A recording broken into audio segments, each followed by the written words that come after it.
बहू ने बेटियों से कहा, सासू माँ को चैन से जीने दो। एक कहानी। यह कहानी श्रीवास्तव अंकल जी मतलब हमारे पड़ोसी के परिवार की है। वे सबकी मदद करते थे, बड़े ही भले इंसान थे और उनके हमारे पारिवारिक संबंध थे। उनके तीनों बेटे दूसरे शहर में नौकरी करते थे। तीनों ब्याहिता बेटियों में से मंझली और छोटी यहीं मुजफ्फर में रहती थी। कुछ 2-3 दिनों से बीमार थे तो सिंधु जी मतलब उनकी पत्नी ने बेटों को खबर कर दी। बड़ा बेटा विनय और उसकी पत्नी सिया तुरंत फ्लाइट पकड़कर अपने बच्चों के साथ आ गए और उनकी सेवा में लग गए। मंझले और छोटे ने कहा, अभी तो भैया आ गए हैं, हम लोग 1-2 दिन में छुट्टी लेकर पहुंच जाएंगे। बड़ी बहू सिया यथा नाम तथा गुण ही शांत और हंसमुख स्वभाव की थी, किंतु उसी को हमेशा सास व ननद के ताने सुनने पड़ते थे, क्योंकि वो बिना दहेज के इस घर में आई थी। मंझली और छोटी ठप्पे से रहती थी, भारी दहेज जो लाई थी, इसलिए उन्हें कोई कुछ नहीं कहता था।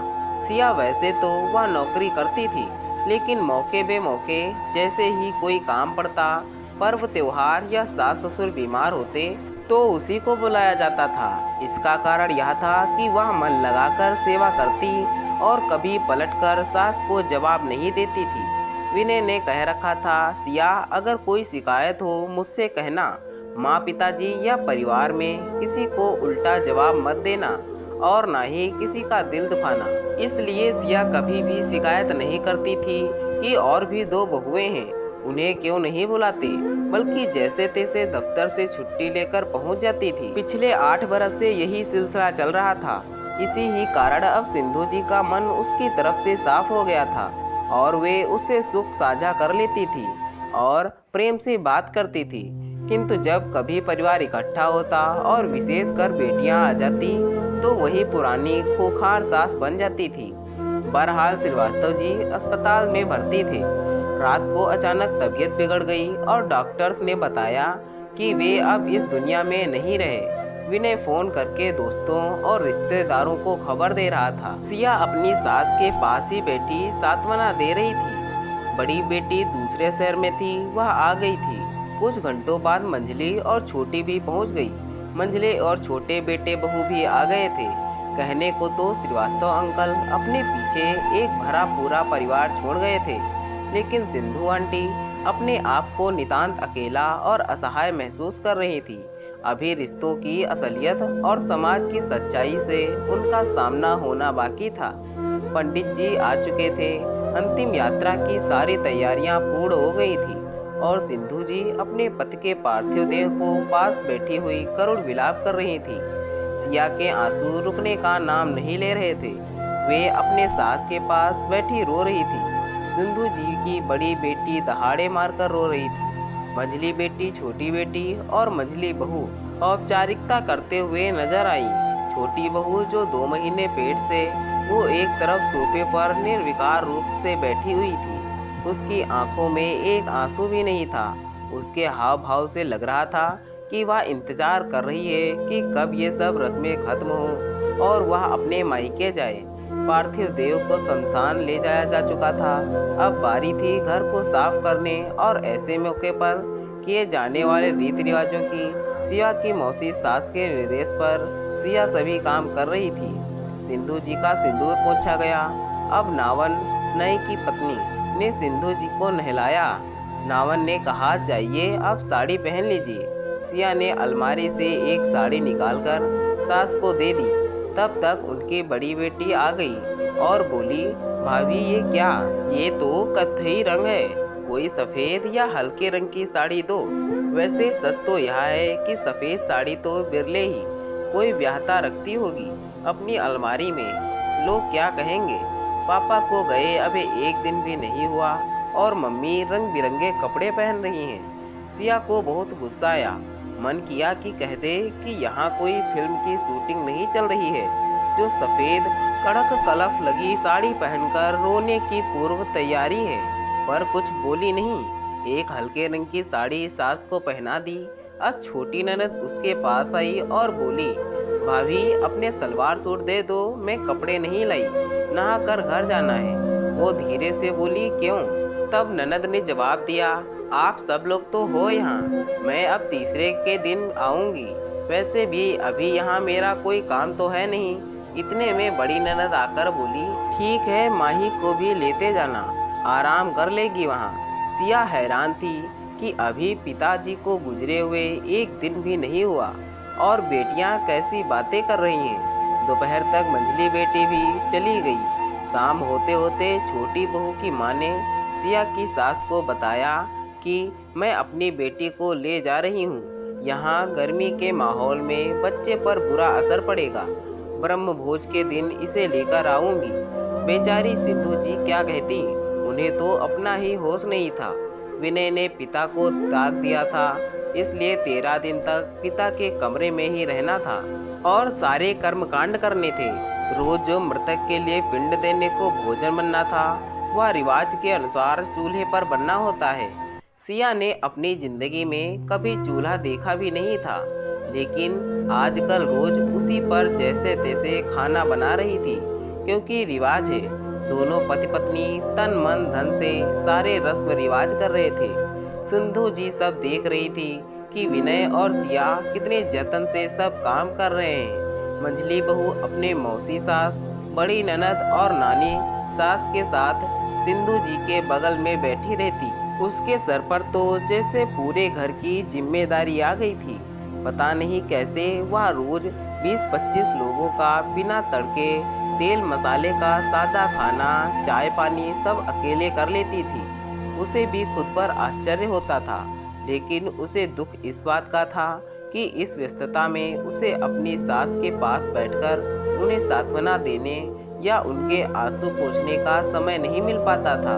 सिंधु जी नहाकर बैठी हुई थी, बिखरे बाल उजड़ा भाल लिए सिया के कमरे में किसी काम से आई तो ठिठक कर उनके पांव रुक गए। अपनी सास को इस रूप में देखकर उनका हृदय द्रवित हो गया। सिंधु जी 60 साल की थी, किंतु 55 से ज़्यादा नहीं लगती थी। सिया ने उन्हें बिना श्रृंगार किए कभी नहीं देखा था। वे हमेशा चटक रंगों की कलफ लगी प्रेस की हुई साड़ी पहनती थी, लेकिन आज दीनहीन सी जान पड़ रही थी। वह झट से तेल के शीशे ले आई, सास के बालों में तेल डालकर उनकी चोटी कर दी। नानी सास पलंग पर बैठी यह देख रही थी, लेकिन कुछ बोली नहीं। लेकिन ये क्या, बड़ी ननद आते ही उस पर बरस पड़ी। भाभी, मम्मी की चोटी क्यों कर दी? 13 दिन तक साबुन नहीं लगाते हैं और ना ही कंघी करते हैं, पलंग पर सोते भी नहीं हैं, यही रिवाज है। तो सिया ने जवाब दिया, दीदी अब तो 10 दिन हो गए हैं, मम्मी के बाल उलझ गए थे इसलिए। नानी सास बीच में बोली, कोई बात नहीं, आजकल कोई नहीं मानता ये सब। तो ननद बोली, लोग क्या कहेंगे नानी? मम्मी को कम से कम 1.25 महीने तक तो समाज के नियम कायदे मानना ही चाहिए। भाभी को तो अक्ल नहीं है। मम्मी, तू काहे नाहे बतलावत किए, ये सब ना करल जाई। सिया पढ़ी लिखी ननद के मुंह से ऐसी बातें सुनकर दंग रह गई थी। वह गुस्से में चुपचाप कमरे से बाहर चली गई। आज 10वें दिन की रस्म थी। न ही दोनों बेटियों की कोई खबर थी और न ही छोटी बहू की। सिया की नानी सास ने कहा, सबको फोन लगाकर बुलाओ, आज कच्ची रसोई होगी, सबको दामाद जी के नाम का कौर डालना है। उसने फोन लगाया तो छोटी ननद बोली, भाभी बच्चे स्कूल गए हैं, वो आएंगे तब देखूंगी। लेकिन वह नहीं आई। मंझली ने फोन नहीं उठाया। छोटी देवरानी की माँ ने कहा कि इसकी तबीयत ठीक नहीं है, आज नहीं आ सकेगी। इसकी तरफ से आप ही ससुर जी के नाम का कौर निकाल देना। खैर 10वें की रस्म हो गई। अब 13वीं यानी ब्रह्म भोज का दिन आया। शास्त्रोनुसार गौदान करवाया गया और नाना प्रकार के व्यंजन बने। ब्राह्मणों के लिए सभी रिश्तेदार सगे संबंधी आए हुए थे। आज दोनों बेटियां और छोटी बहू भी थी। तीनों बार बार रोने का उपक्रम कर रही थी। मंझली बहू और सुमति कैसे पीछे रहती, वे भी दहाड़ मारकर रोने लगती। सिया शांत भाव से चुपचाप काम में लगी हुई थी। उसे अभी रोने की फुर्सत नहीं थी, लेकिन सिंधु जी जड़वत बैठी पति की 13वीं की सारी रस्में निभा रही थी और बेटियां और बहुओं के क्रियाकलाप भी उनकी नज़र से छिपे नहीं थे। अंत में पगड़ी की रस्म हुई। अब श्रीवास्तव जी की पगड़ी विनय के सर पर बंध गई। अचानक उसे पिता की जिम्मेदारियों का एहसास हो चला और आंखों से अश्रुधारा निकल पड़ी। शाम को लगभग सभी रिश्तेदार खा पीकर घर लौट गए थे। मंझली और छोटी ननद भी जा रही थी। फिर भंडारे में आकर सिया से बोली, भाभी गुलाब जामुन और मिठाई बची हो तो पैक कर दो। सिया ने सबको स्टील के डिब्बों में भरकर लड्डू गुलाब जामुन दे दिया। छोटी देवरानी दोपहर में ही अपने माँ के साथ वापस चली गई थी। सबके जाने के बाद सिंधु जी विचारों में खो गई थी। अंदर ही अंदर घुट रही थी। सोच रही थी कि छोटी बहू को आए तो अभी 1 साल ही हुआ है, लेकिन मेरी अपनी बेटियां, उन्हें भी मेरी कोई परवाह नहीं। हमने तो कभी बेटा बेटी में फर्क नहीं किया, सबको पढ़ाया लिखाया, इतना दान दहेज देकर शादी की, सबकी डिलीवरी में सेवा की। छोटी की जुड़वा बेटियां हुई तो कैसे संभालेगी दोनों को एक साथ, यही सोचकर 3 साल तक वहीं घर पर रखकर सेवा की। इनके पिताजी भी बेटियों और नाती नातिन को पर्व त्योहार पर कितना शगुन देते थे। मुसीबत में रुपए पैसे से तीनों दामादों की हमेशा मदद की। आखिर कहाँ कमी रह गई जो आज उनके जाते ही मेरी बेटियों ने मुझे पराया कर दिया। माँ के प्रति इतनी संवेदनहीनता।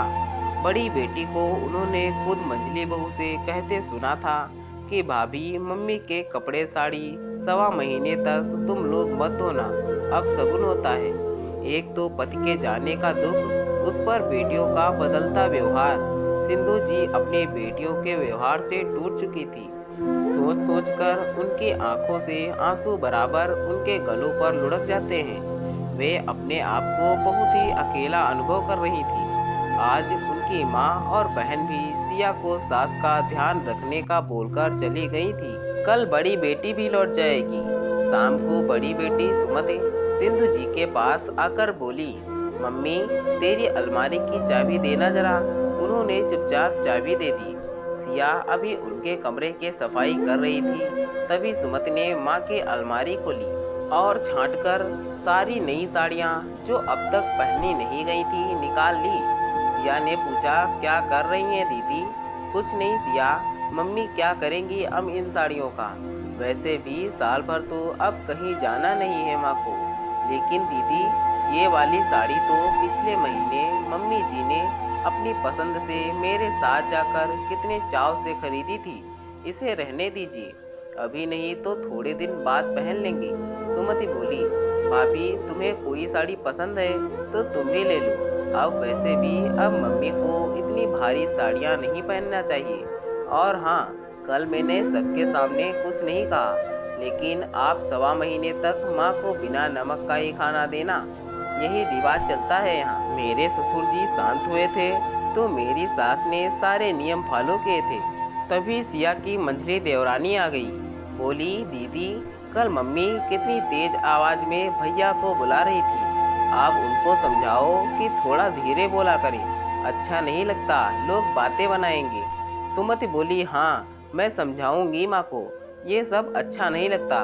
लोग क्या कहेंगे कि श्रीवास्तव जी की पत्नी और परिवार को उनकी मौत का कोई दुख ही नहीं है। सिया शुरू दिन से ही देख रही थी कि ये सब नाटक उसके सब्र का बांध टूट गया, अब उससे रहा नहीं गया तो वह बोल पड़ी, दीदी भगवान ना करे यदि पापा जी की जगह मम्मी जी को कुछ हो जाता तो क्या वो भी यह नियम कायदे करते?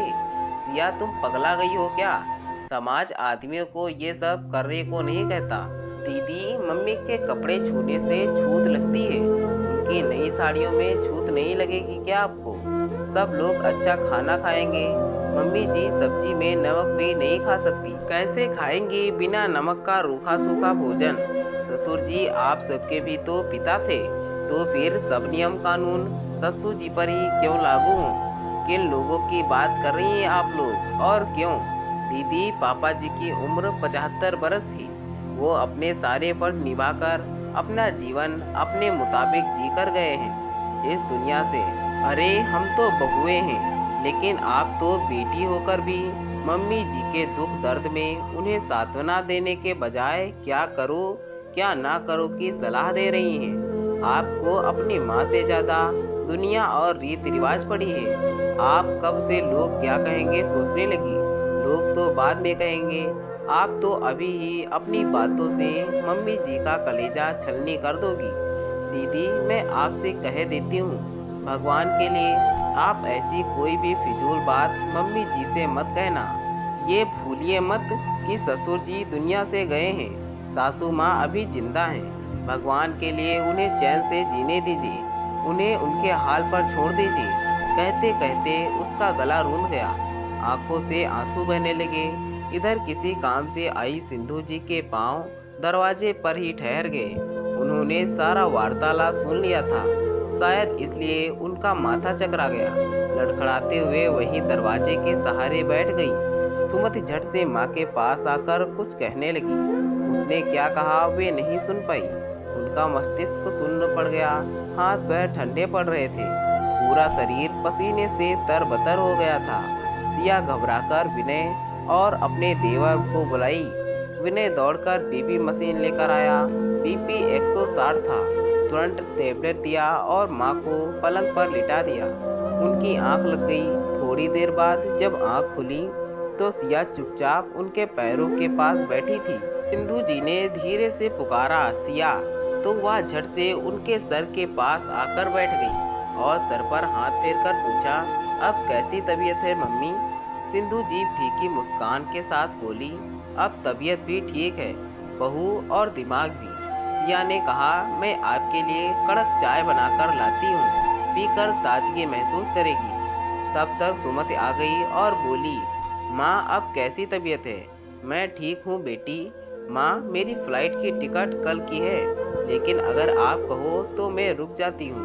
नहीं बेटी, अब तो ये जीवन भर का रोना है, ये दुख मुझे अकेले ही भोगना है। तुम जाओ अपना घर संभालो, वरना लोग क्या कहेंगे कि सिंधु जी ने बहुओं के होते हुए भी सेवा टहल करने के लिए बेटी को जबरदस्ती रोक रखा है। तब तक सिया चाय लेकर आ गई। सबको चाय देकर वहीं बैठ गई। सिंधु जी बोली, बेटा तुम अपने ऑफिस से कुछ दिन और छुट्टी लेकर रुक सकोगी मेरे पास? तुम्हारे रहने से मुझे हिम्मत रहेगी। क्यों नहीं मम्मी जी, मैंने पहले ही छुट्टी बढ़वा ली है। सुमति मुंह बिचकाकर दूसरे कमरे में चली गई। अगले दिन सुमति भी चली गई और मंजली बहू भी। सबके जाने के बाद सिया अपनी सास के पास जाकर बैठ गई तो सिंधु जी ने उसका हाथ पकड़कर बोला, धन्यवाद बहू, जो तुम रुक गई। मेरी तो आस ही टूट गई थी। तुम्हारे रुकने से मुझे बहुत हिम्मत मिली है।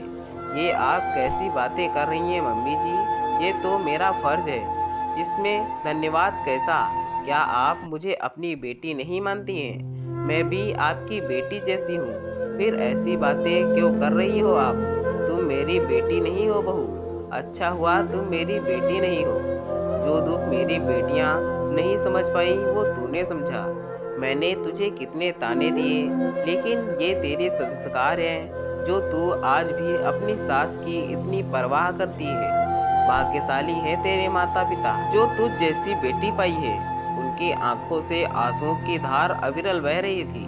सिवा किसी बूढ़ी सयानी की तरह कभी अपनी सास के सर पर हाथ फेरती, कभी उनके आंसू पोंछती रही। दोनों सास बहू एक दूसरे के गले मिलकर रोए जा रही थी।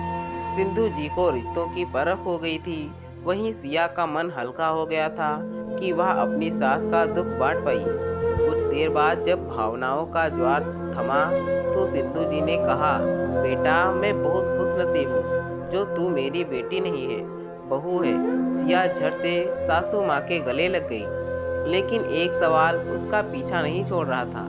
वो यह कि इतना प्यार देने वाले और मानने वाले माँ के प्रति अचानक तीनों बेटियों का रवैया कैसे बदल गया।